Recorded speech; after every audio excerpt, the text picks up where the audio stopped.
தமிழில் முதல் பக்தி சேனல் சாய் டிவி.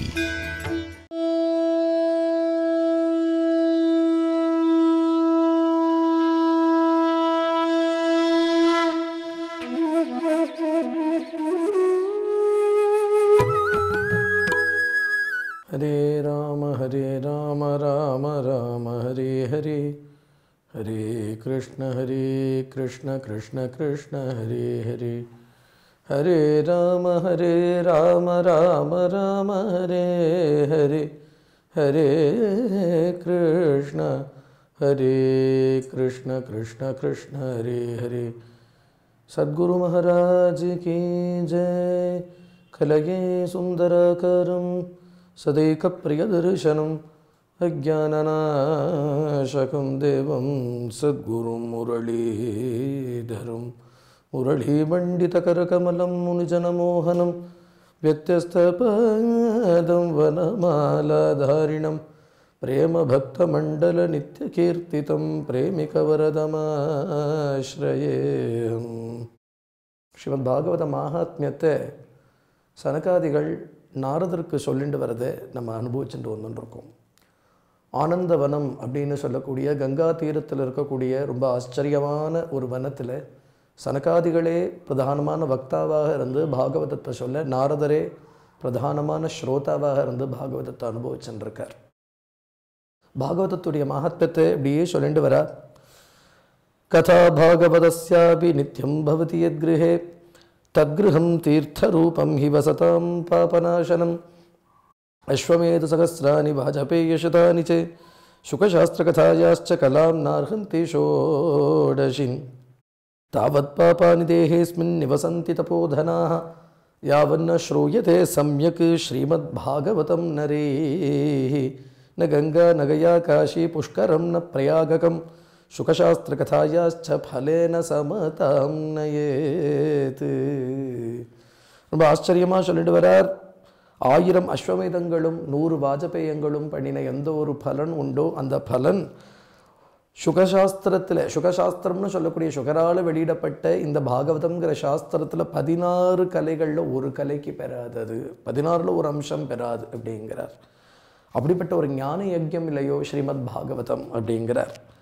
தாவத் பாபானி தேவேஸ்மின் நிவசந்தி தபோதனாக யாவன்ன ஸ்ரூயத்தே சம்யக் ஸ்ரீமத் பாகவதம் நரேஹி.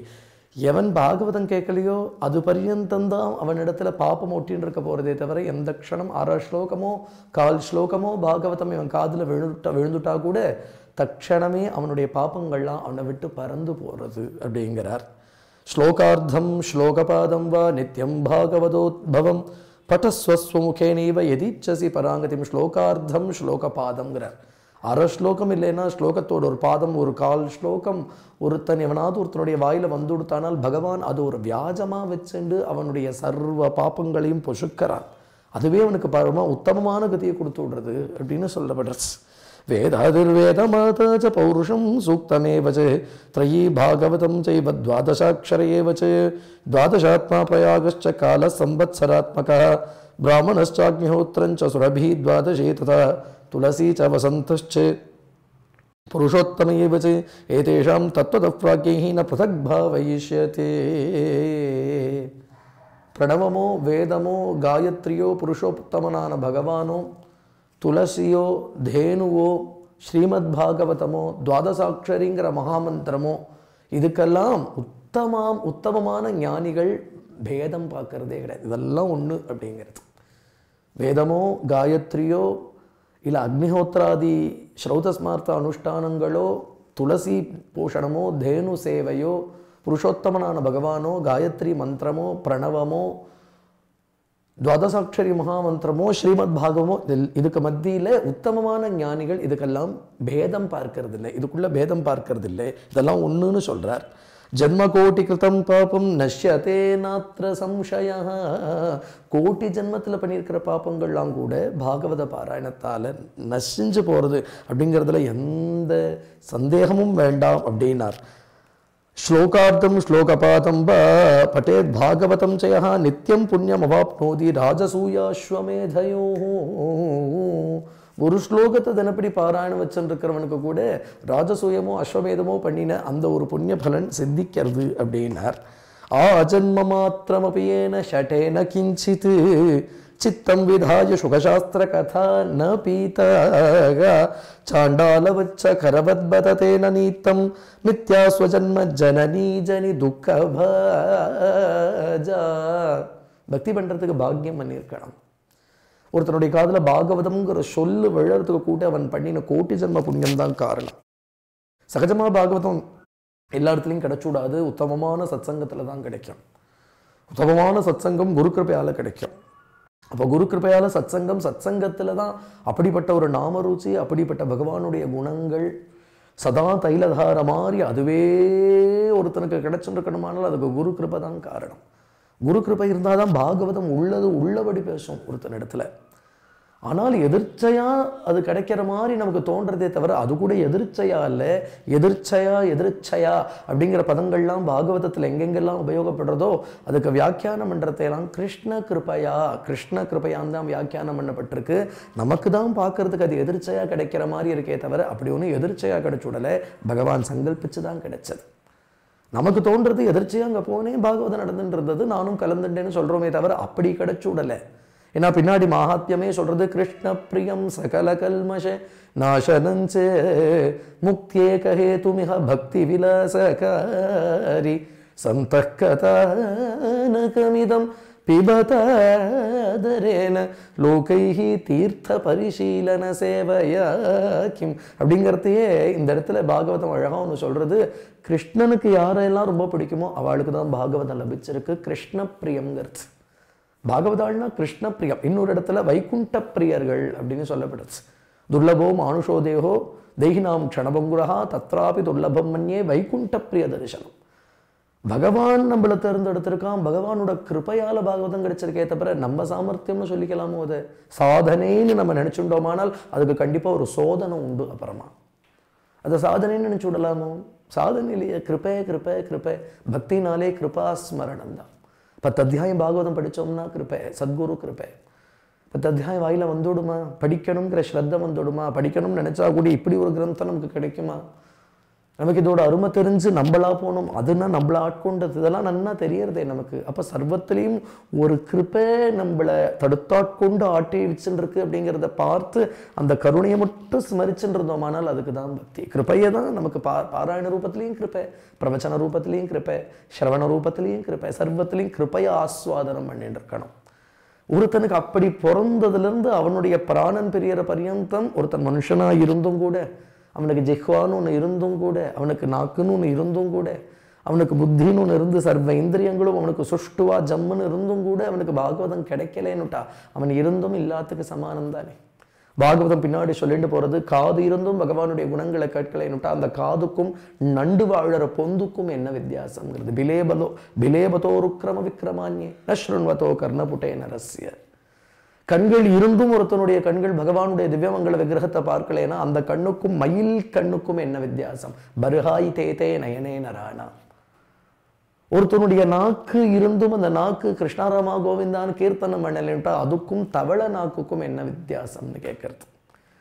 ஒருத்தர் மூச்சு விட்டு இருக்கான் அப்படின்னா துருத்தின்னு ஒன்று தடவை மூச்சு விடுறது, புஸ்ஸு புஸ்ஸுன்னு மூச்சு விடுறது. துருத்தினா தெரியும் இல்லையா? இந்த பாத்திரங்களை எல்லாம் பற்ற வைக்கிறதுக்காக இந்த பத்தனுடைய கொல்லப்பட்டறையில் பார்த்தா ஒன்று பிடிச்ச புஸ்ஸு புஸ்ஸுன்னு அமுக்கின்னு இருப்பான், அதுலேருந்து நெருப்பு வரும். அதையும் பிடிச்சு அமுக்கினா புஸ்ஸு புஸ்ஸுன்னு காற்று வருது, இவனிடத்துலேருந்து புஸ்ஸு புஸ்ஸுன்னு மூச்சு வருதுன்னா. கோபாலகிருஷ்ண பாரதின்னு ஒரு மகா பெரியவர் இருந்தார். அவர் சொன்னார், சோற்று துருத்தியை ஏற்றி தொழாதீர் வீற்றிருப்பீர் யமன் காத்திருப்பான் பார்த்து பிழையுங்கள் அப்படிங்கிறார்.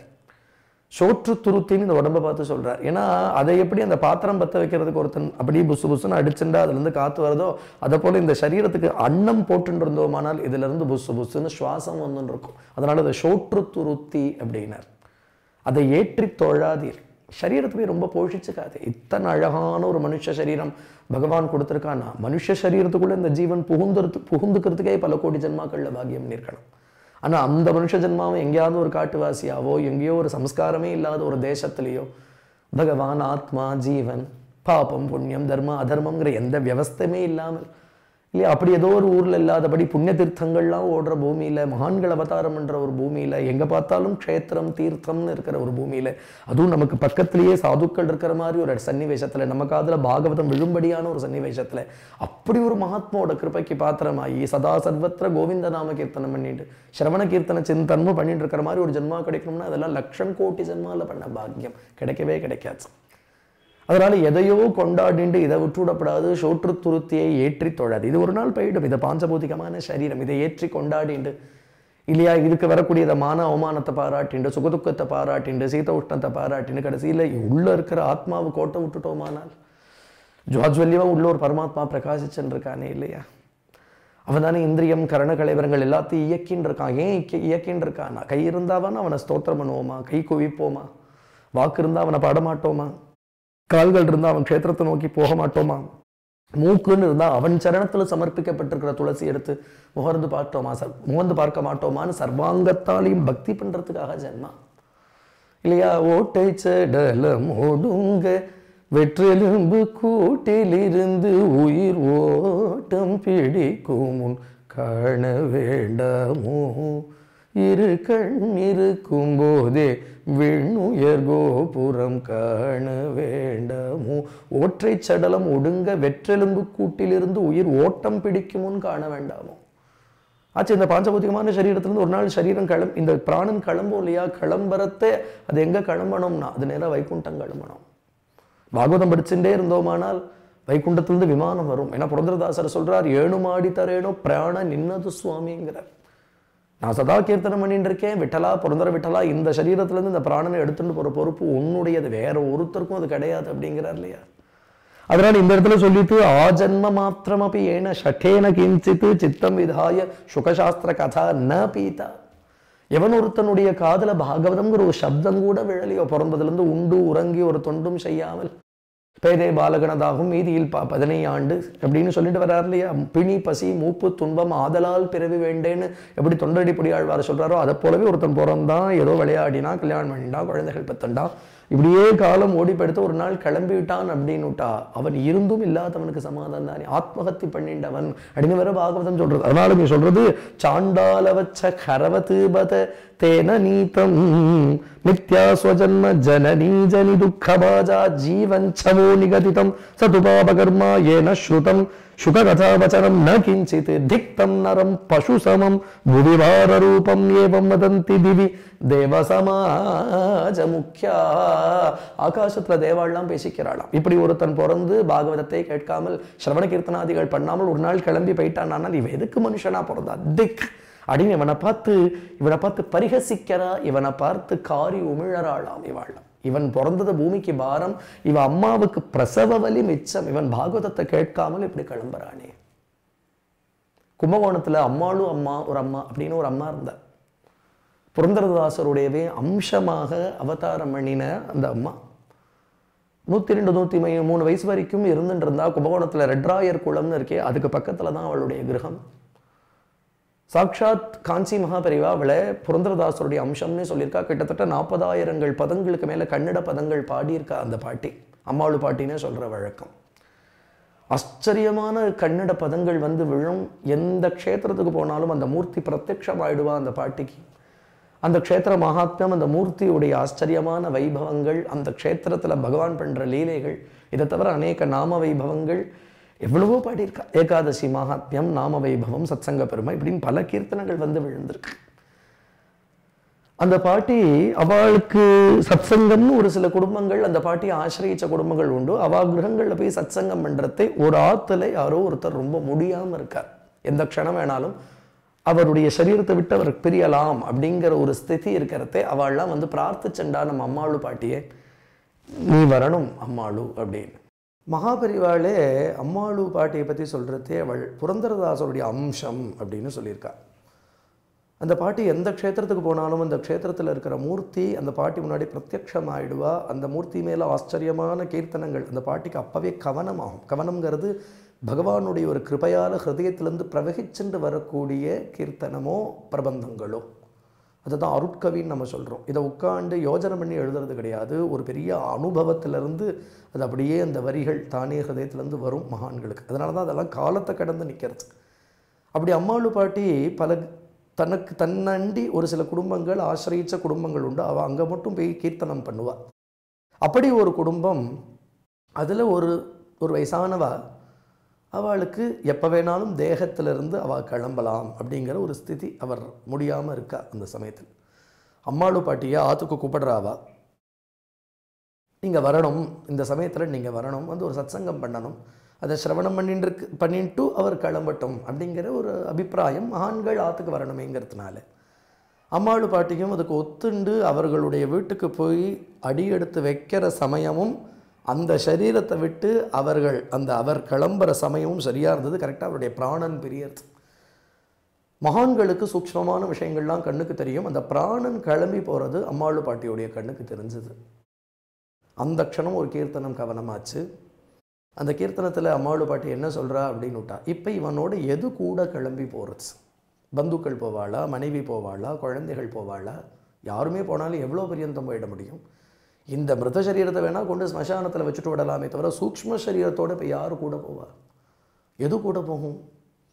அப்போ இங்கே சொல்கிறா, இவன் ஒரு காலத்தில் போதேந்திராள் மட்டத்தில் போய் கோவிந்தபுரம்னு இருக்கு இல்லையா, நம்ம காஞ்சி காமகோட்டி மட்டத்தில் வந்த ஒரு பீட்டாதிபதி தான் பகவன் நாம போதேந்திர சரஸ்வதி சுவாமிகள்னு பேர். அவருடைய அதிஷ்டானம் இன்றைக்கும் கும்பகோணத்துக்கு பக்கத்தில் கோவிந்தபுரம் அப்படிங்கிற கிராமத்தில் ஆச்சரியமான ஜீவ சமாதியில் எழுந்தருளி இருக்கார் பகவன் நாம போதேந்திர சரஸ்வதி சுவாமிகள்.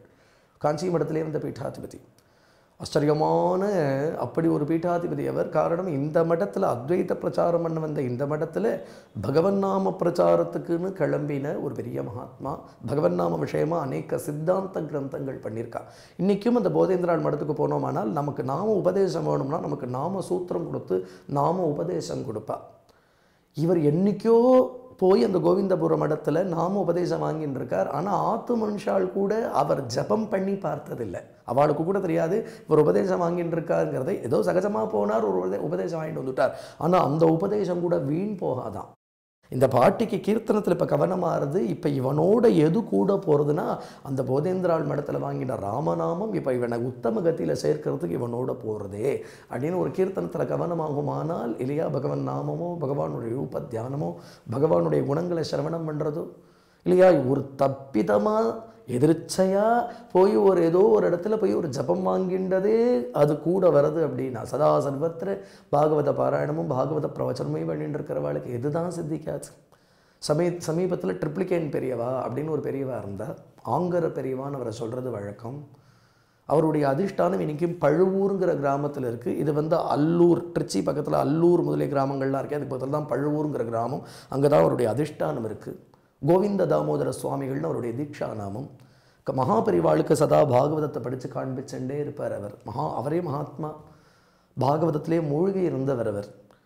ட்ரிப்ளிகேன் பெரியவான்னு சொல்லுவா. ஒரு சமயம் அவருக்கு கொஞ்சம் உடம்பு க்ஷீணமாக இருக்கிற சமயத்தில் அப்போ காஞ்சி மகாபெரிவா இருந்துருந்தா, ட்ரிப்ளிகேன் பெரியவாளை ஆசிரியிச்சுருந்த ஒரு சில பேர்லாம் ட்ரிப்ளிகேன் பெரியவாளுக்கு உடம்பு முடியலேங்கிற விஷயத்தை மகாபெரிவாளுக்கு தெரிவிக்கணுங்கிறதுக்காக எல்லோரும் காஞ்சிபுரத்தில் போய் காஞ்சி மகாபெரிவாட்ட சொன்னால் ட்ரிப்ளிகேன் பெரியவாளுக்கு இப்போ உடம்பு க்ஷீணமாக இருக்குது அப்படின்னு உடனே பெரியவா அதுக்கு அழகாக பதில் சொன்னால், அவர் சதா பாகவதமே பாராயணம் பண்ணிட்டு இருந்தார், கவலைப்பட வேண்டாம்னு சொல்லு, வைகுண்டத்திலிருந்து விமானம் வருங்கிறத சொல்லு. எவ்வளோ அத்தாரிட்டேட்டிவான ஆன்சர் மகாபெரிவா தான் சொல்ல முடியும். அவள் வாக்காலிருந்து அப்போ இதுக்கு நமக்கு ஒரு பூர்ணமான, அப்போ அவள் எப்போ சொல்லிட்டாளோ அப்போ இது சத்தியம்னு தெரியறது இல்லையா. ஏன்னா பாகவதம் எவன் சதா பாராயணம் பண்ணிட்டு இருக்கானோ அவனுக்கு முக்திங்கிறது உள்ளங்கை நெல்லிக்கனி மாதிரி ஆயிடுறது. முக்தி கரதலே ஸ்திதா அப்படிங்கிறதுக்கு இதை விட ஒரு அத்தாரிட்டேட்டிவான ப்ரூஃப் நமக்கு என்ன வேணும்? துர்லபைவ கதாலோகே ஸ்ரீமத் பாகவதோத்பவா கோட்டி ஜன்ம சமுத்தேன புண்ணியேனைவ துலப்யதே தேன யோகநிதே தீமன் ஸ்ரோதவ்யாச பிரயத்னதः தினானாம் நியமோ நாஸ்தி சர்வதா ஸ்ரவணம் மதம். சத்தாகங்கிறது என்ன அப்படின்னு விட்டார். இப்படிதான் அப்படிதான் அப்படிங்கிற நியமங்கள் இல்லாதபடி சப்தாகம் அப்படின்னு ஆரம்பித்தா பிராத்த காலத்துலேருந்து சாயங்கால பரியந்தம் உதயத்திலேருந்து அஸ்தமன பரியந்தம்ன்றதுக்கு தான் உதயாஸ்தமன சப்தாகம்னு பேர். முக்கியம் இதுக்கு என்ன அப்படின்னு விட்டால் முக்கியத்துவம் கதைக்கும் பிரவச்சனத்துக்கும் பாராயணத்துக்கும் சிந்தனத்துக்கும் தான் இங்கே அவகாசம். நம்ம சாமர்த்தியம் இல்லை, இது ஈஸ்வர கிருபை. இது கூட நம்ம சாமர்த்தியம் நினச்சுன்றப்படாது. ஈஸ்வர கிருபைனா அந்த கிருபையை ஸ்மரிச்சுக்கிறது தான் இங்கே முக்கியம். இப்படிலாம் பிரகலாதனுக்கு வந்தானா, இப்படி அஜாமலனுக்கு வந்தானா, இப்படி கோபிகைகளுக்கு வந்தானா அப்படிங்கிற அந்த கிருபையை அனுசந்தானம் பண்ணிகிட்டே இருக்கிறது. கிருபாலோ கிருபாலோ கிருபாலோன்னு அவனுடைய கிருபையை அனுசந்தானம் பண்ணுறது தான் பக்தி. அதனால யத் பலம் நாஸ்தி தபசா ந யோகே ந சமாதினா அநாயாசேன தத் சர்வம் சப்தாக ஸ்ரவணே லபேத். யத் பலம் நாஸ்தி தபசா ந யோகே ந சமாதினா, யோகத்தாலேயும் சமாதியில் கூட சித்திக்காத ஒன்று சப்தாக பாராயணத்தாலே சித்திச்சிடும். ஏன்னா நம்ம குருநாதர் மகாரண்யம் ஸ்ரீ முரளிதர சுவாமிஜி ரொம்ப அழகாக சொல்லுவார், சப்தாகத்திலேயே கதாசிரவணத்திலேயே யோகம் இருக்குது இல்லையா. ஒருத்தர் உட்காந்து அப்படியே கதை கேட்டுருக்கார் அப்படின்னா, அப்போ அவர் அறியாமல் சுவாசங்கிறது அங்கே பிராணாயாமம் நடக்கிறது. நம்மள அறியாமல் ஒரு சில இடங்கள் அப்படியே ஸ்தம்பிச்சு போய் பகவானுடைய கிருபையில் மூழ்கி பகவானுடைய கிருபா விலாசத்தில் தலைக்கிறது. நம்மளறியாமல் அங்கே பிராணன் பந்தப்படுறது, மனசு ஒரு இடத்துல நிற்கிறது. ஏன்னா பிராணாயாமம் பிரத்யாகாரம்னு உட்காந்து அஷ்டாங்க யோகம் பண்ணுறவனுக்கு பிரயாசப்படணும். பக்தி யோகத்துலையோனா சகஜமாக நம்மளை அறியாமலே நடந்துடும். மகான்கள் முன்னாடி உட்காந்து பிரவச்சனம் பண்ணுறதே, அவளுடைய ஒரு சாநித்தியத்தில் உட்காந்து நம்ம கதை கற்றுருக்கிறதே, அவளுடைய பிரவச்சன சக்தியை என்ன பண்ணணும்னா நம்மளுடைய பிராணனை கட்டுப்படுத்தும், நம்மளுடைய மனசை கட்டுப்படுத்தும். அந்த சந்நிதி விசேஷத்தாலே அப்படிப்பட்ட ஒரு யோகம் சித்திச்சிடும். அதனால் கதாசிரவணம் பண்ணி நான் பரீட்சித்து அதுக்கப்புறம் 7 நாள் கழித்து பரீட்சித்து கதையில் கேட்டது ஏதோ ஒன்று அங்கே அனுஷ்டிச்சான் அப்படிங்கிறதுக்கு அந்த 7 நாளைக்கு அப்புறம் அவனுக்கு அங்கே அவகாசம் இல்லை. 7 நாள் கதை கேட்டான், கத்தியை அடைஞ்சான்ங்கிறதே ஸ்ரவணம் கீர்த்தனம் சிந்தனம்ங்கிறது அங்கே நடந்துகிட்டே இருக்கு இல்லையா. அங்கே நடந்துகிட்டே இருக்கே, சிரவணம் பண்ணிகிட்டே இருக்கோம் இல்லையா. சிரவணம் பண்ணதை என்ன பண்ணுறோம்னா திருப்பி நம்ம என்ன பண்ணுறோம், உடனே அதை அசை போட்டு பார்த்து இன்னொரு தட்டு இது இப்படி இருக்குது பற்றியாங்கிறதே அது கீர்த்தனம், அப்போவே சிந்தனம், திருப்பி அதனால் சிரவணம், திருப்பி பண்ண திருப்பி மூரஹோ ரசிகான்னு இருக்கிறதுனால ஒரு சப்தாகம் பண்ணிவிட்டா அதில் எத்தனையோ பாப்பங்கள் போயிடுறது. அதனால என்ன ஆகிடுறதுன்னா இன்னொரு சப்தாகம் கேட்குறதுக்கு ஹதயத்தில் இன்னும் பிரேம பிரவகிக்க ஆரம்பிக்கிறது.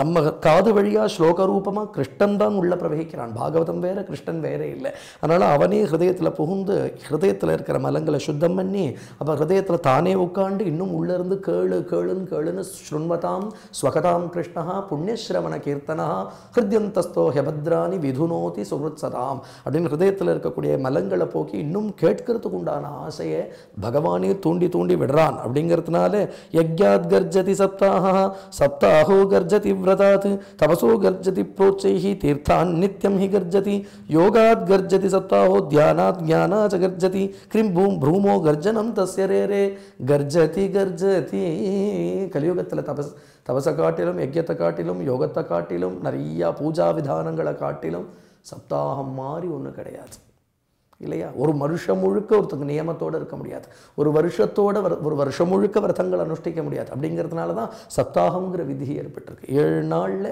அந்த நியமத்தோடு ஒருத்தன் அதுலேயும் நியமங்கிறது வேற ஒன்றும் இல்லை, மனசை இன்னும் அடுத்த சரித்திரம் அப்படின்னு அந்த கிருப்பையை வாங்கிக்கிறதுக்கு மனசை அவன் பரிபக்குவத்தோடு அந்த கிருப்பையை எதிர்பார்த்து காத்துருக்கான் இல்லையா. அதுதான் பெரிய பரிபக்குவம், அதுதான் பெரிய நியமம், அதுதான் பெரிய தீட்சை இல்லையா. அதுதானே பெரிய தீட்சை. அடுத்து பிரகலாத சரித்திரமா, அடுத்து அஜாமல சரித்திரமா, அடுத்து தசமஸ்கந்தமா, அடுத்து விருத்ரோபாக்கியானமா. ஆஹா பிரபு அஜாத பக்ஷாயிவான் விருத்ராசுரன் சொன்னானா, பிரகலாதன் பிரம்மாதய சுரகனாகான்னு ஸ்தோத்திரம் பண்ணானா, கஜேந்திரன் இந்த இடத்துல அப்படி ஆச்சரியமாக ஸ்தோத்திரம் பண்ணானா, பூரி கருணாய நமோலயாயன்னு ஸ்தோத்திரம் பண்ணினானா. இப்படி எல்லாம் அதில் மூழ்கி தழைச்சுன்னு இருக்கிறதே இதை காட்டிலும் ஒரு யஜ்யம் இல்லை, இதை காட்டிலும் யோகம் இல்லை, இதை காட்டிலும் தபஸ் இல்லை. அதனால் சப்தாகங்கிற விதி ஆச்சரியமாக ஏற்பட்டிருக்கு. இது என்னென்ன அனாயாசமாக ஒருத்தருக்கு மோட்சத்தை தூக்கி கொடுத்துட்டோம், அனாயாசமாக முக்தியை கொடுத்துட்டோம், அனாயாசமாக சாட்சாத்காரத்தை கொடுத்துட்டோம். சப்தாகம் இதைத்தாமன்னு சொல்ல முடியாது, கிருஷ்ணனையே கொண்டு நேரம் நிறுத்திட்டோம். எத்தனை ஆக்ரகமோ எத்தனை ஆசையோ யாதிருஷி ஸ்ரத்தா தாதிருஷி சித்திர் பவத்தின்னு எத்தனை ஸ்ரத்தையோ அத்தனைக்கு சப்தாகம் பாகவதம் எதையும் கொடுக்க வல்லது இல்லையா. அப்படிப்பட்ட உத்தமோத்தமமான ஒரு உபாயம் இல்லையா. அதை இந்த இடத்துல ஆச்சரியமாக இந்த இடத்துல சனகாதிகள் நாரதருக்கு சொல்லிட்டு வரா அப்படிங்கிறது பார்த்தோம். இந்த ரசானுபவம் மேலும் தொடரும்.